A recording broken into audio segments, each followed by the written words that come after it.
जय हिंद दोस्तों। आज झारखंड के कुछ महत्वपूर्ण करंट अफेयर 2024-25 को देखेंगे और पूरा विस्तार से समझने का प्रयास करेंगे। बहुत सारा एडिशनल फैक्ट को भी साथ साथ देखने का प्रयास करेंगे, तो चीज़ों को अच्छे से देखिएगा, समझते चलिएगा और लिखते भी चलिएगा। अगर आप टेलीग्राम से नहीं जुड़े होंगे तो विकास सिंघल ऑफिशियल टेलीग्राम चैनल से जुड़ जाइएगा, क्योंकि सवेरे जो क्लास होता है उसी का शाम को टेस्ट होता है। तो सवेरे वीडियो देखिए, शाम को टेलीग्राम में टेस्ट लगाइए, इससे आपका कॉन्फिडेंस लेवल बढ़ जाएगा। तो ये जो है इसका लिंक नीचे डिस्क्रिप्शन में दिया हुआ है। इंस्टाग्राम और फेसबुक पेज का भी लिंक दिया हुआ है, जो फॉलो करेंगे उसका करंट अफेयर पूरा फ्री मिलता है। ठीक है, अब हम एक एक करके क्वेश्चन देखेंगे। अगर यहाँ पर जितना भी करंट अफेयर ले आ गया है वो बहुत महत्वपूर्ण होगा। मतलब आप जेपीएससी दे, जेएसएससी का एग्जाम दे, फिर उसके बाद आप झारखंड का कोई भी एग्जाम देंगे, उत्पाद police, Jharkhand police, field worker जो भी देंगे, तो पक्का यहाँ से क्वेश्चन देखने को मिलेगा। तो चलिए एक एक करके क्वेश्चन देखते हैं और समझते हैं। चलिए पहला क्वेश्चन देखते हैं जो बहुत महत्वपूर्ण रहेगा। कृषि विभाग राज्य में कितने बीज ग्राम की स्थापना करेगा? तो कितने बीज ग्राम का स्थापना करेगा? तो 10 बीज ग्राम का स्थापना यहाँ करेगा, जिससे कि किसानों को आसानी से बीज उपलब्ध हो पाए।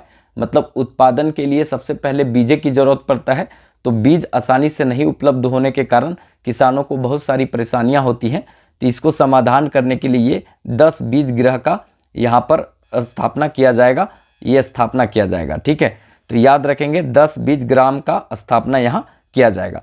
देखिए यहाँ पे सबसे युवा कृषि और पशुपालन मंत्री शिल्पी नेहा तिर्की ने राज्य में 10 बीज ग्राम खोलने की बात कही है, याद रखना है। ठीक है, सबसे युवा मंत्री हैं कौन? अभी शिल्पी नेहा तिर्की, ये मांडर से आती हैं और कांग्रेस से ये विधायक बनी है। ठीक है, तो कांग्रेस की विधायक हैं, याद रखना है। और इंडिया गठबंधन सरकार में ये अभी मंत्री हैं, कृषि मंत्री। ठीक है, सबसे युवा मंत्री हैं शिल्पी नेहा तिर्की, बंधु तिर्की की बेटी हैं। ठीक है, तो ये याद रखिएगा।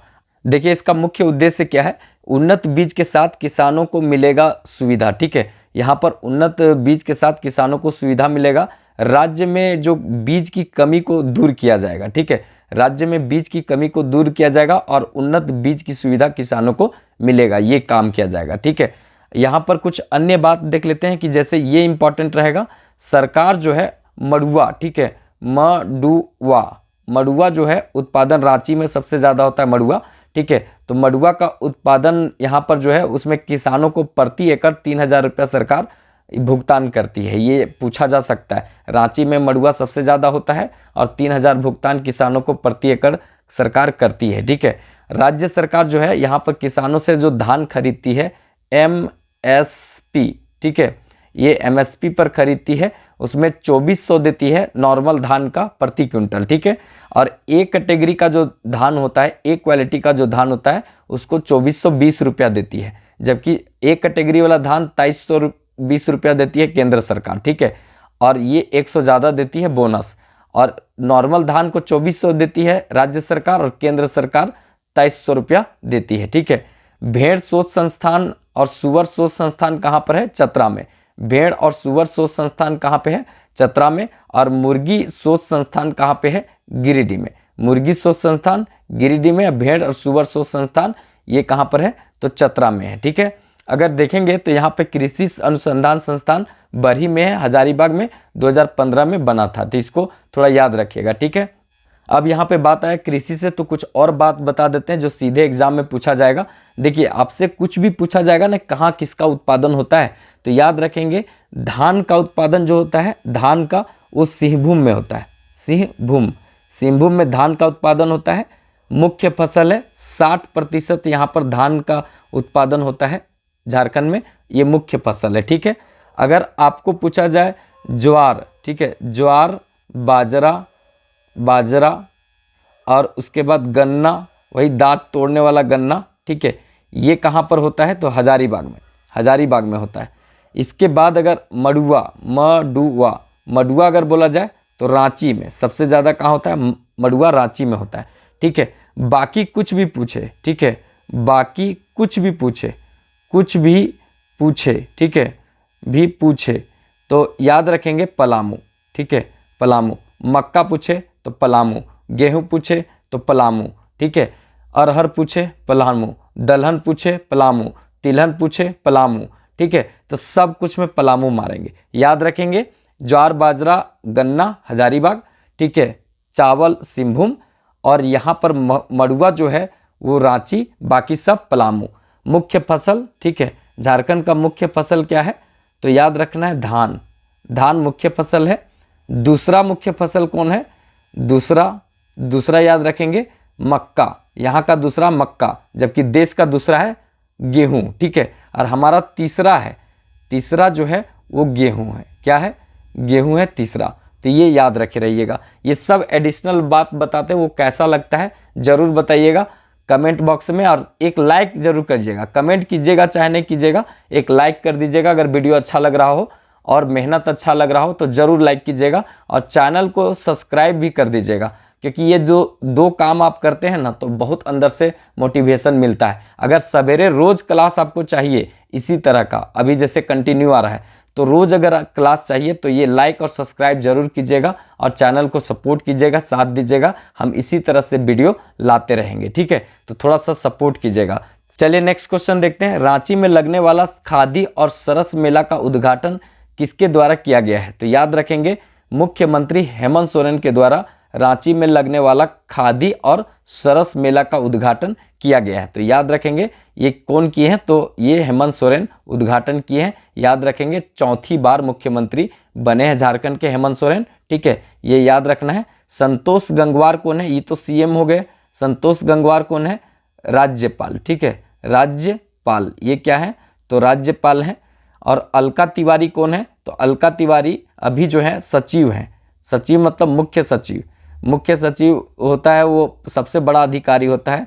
मुख्य सचिव जो है वो सबसे बड़ा अधिकारी होता है राज्य का, तो याद रखेंगे।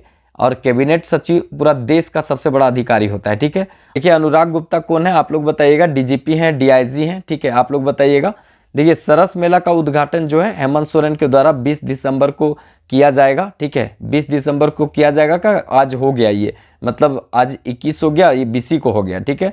और ये आयोजन जो है मोराबादी मैदान रांची में किया गया है। यहीं पर इनका शपथ ग्रहण भी हुआ था, याद रखेंगे, ठीक है। कुछ मेला देख लेते हैं जो बहुत महत्वपूर्ण है, बराबर पूछा जाता है। जैसे ये नरसिंह धाम मेला। नरसिंह धाम मेला जो है एकमात्र झारखंड का शहरी मेला है, एकमात्र शहरी मेला है नरसिंह धाम मेला। ये हजारीबाग में लगता है, ठीक है।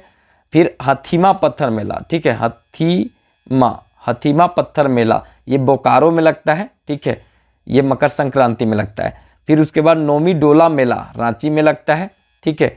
टूसू मेला रांची में लगता है, टूसू कन्या से संबंधित है।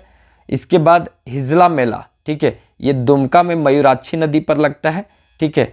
इसके बाद सूर्यकुंड मेला ये मकर संक्रांति के दिन में हजारीबाग में लगता है।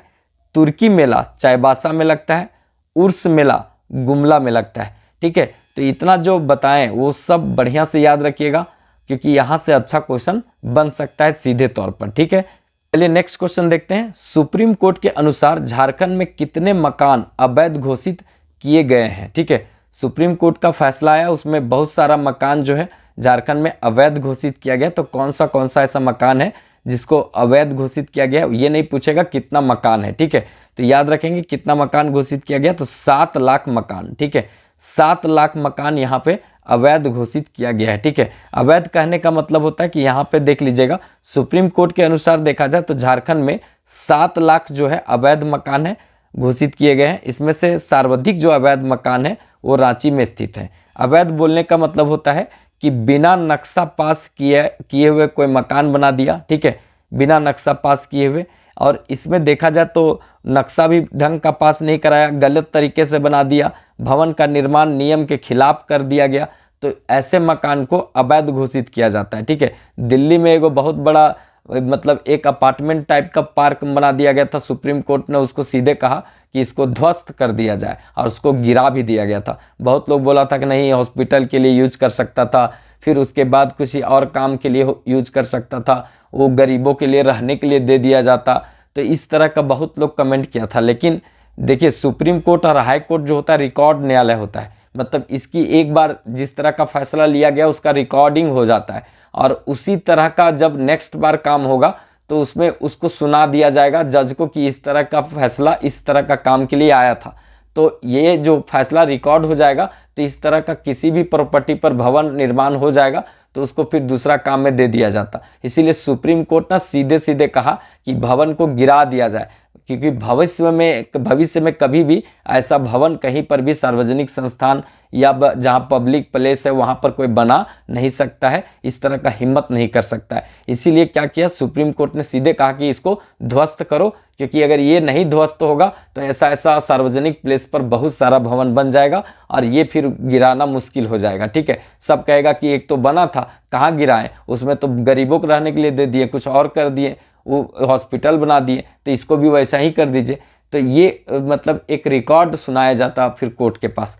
तो ये रिकॉर्ड न्यायालय होने के कारण जो है ये कड़ा फैसला लेती है। तो ये अवैध जो है यहाँ पर निर्णय लिया गया कि बहुत सारा घर अवैध है। ठीक है, तो इसको थोड़ा सा देख लीजिएगा। नेक्स्ट और इम्पॉर्टेंट क्वेश्चन है, झारखंड आंदोलनकारी को अब कितना रुपया पेंशन देने की बात कही गई है। ठीक है, तो देखिए पहले 7,000 रुपया दिया जाता था, अब जो है वो 10,000 रुपया पेंशन दिया जाएगा।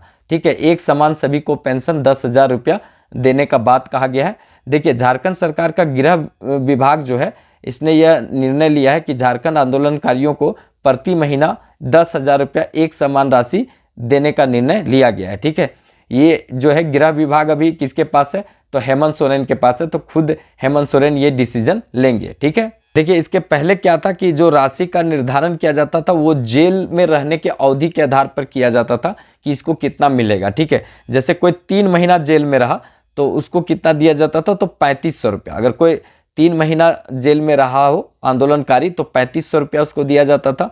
ठीक है, इसके बाद अगर कोई 6 महीना जेल में रहा हो आंदोलनकारी तो उनको कितना दिया जाता था, तो 5,000 रुपया दिया जाता था।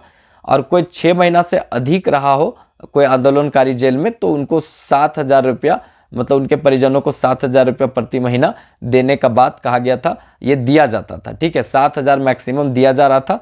और वैसे आंदोलनकारी जो जेल नहीं गए हैं लेकिन आंदोलन में शामिल रहे हैं तो उनको प्रशस्ति पत्र पहले दिया जाता था, लेकिन अब जो है सरकार बोली कि उनको भी 1,000 से 1,500 रुपया प्रति महीना दिया जाएगा। ठीक है, तो ये मतलब एक निर्णय लिया गया है, याद रखेंगे। ऐसे में देखा जाए तो लगभग 40,000 आंदोलनकारियों को चिन्हित कर लिया गया है। जो 40,000 यहाँ पे आंदोलनकारी चिन्हित हुए हैं इनको इस तरह की सुविधाएं उपलब्ध कराई जाएगी। ठीक है, तो ये वीडियो कैसा लगा आप लोग कमेंट बॉक्स में ज़रूर बताइएगा। अगर अच्छा लगे तो एक लाइक कर दीजिएगा। अगर कंटिन्यू क्लास चाहते हैं, रोज़ क्लास चाहते हैं तो आप लोग चैनल को सब्सक्राइब जरूर कर लीजिएगा, क्योंकि इसी से मोटिवेशन मिलता है। आप लोग का अभी प्यार सपोर्ट ठीक मिल रहा है तो देखिए क्लास कंटिन्यू आ रहा है, शाम को भी हम क्लास लाने का प्रयास कर रहे हैं। ठीक है, तो थोड़ा आप लोग साथ दीजिए। और पीडीएफ जिनको चाहिए वो पीडीएफ इस नंबर पर कांटेक्ट करके ले सकते हैं, 9798771375 9798771375 पर कांटेक्ट करके ले सकते हैं, क्योंकि सही माने में आप लोग सब सपोर्ट कर रहे हैं तभी चैनल चल रहा है, क्योंकि ये जो चैनल है पूरी तरीक़ा से आप लोग के ऊपर में समर्पित है। ठीक है, तो चलिए फिर मिलेंगे नेक्स्ट वीडियो में, तब तक के लिए जय हिंद।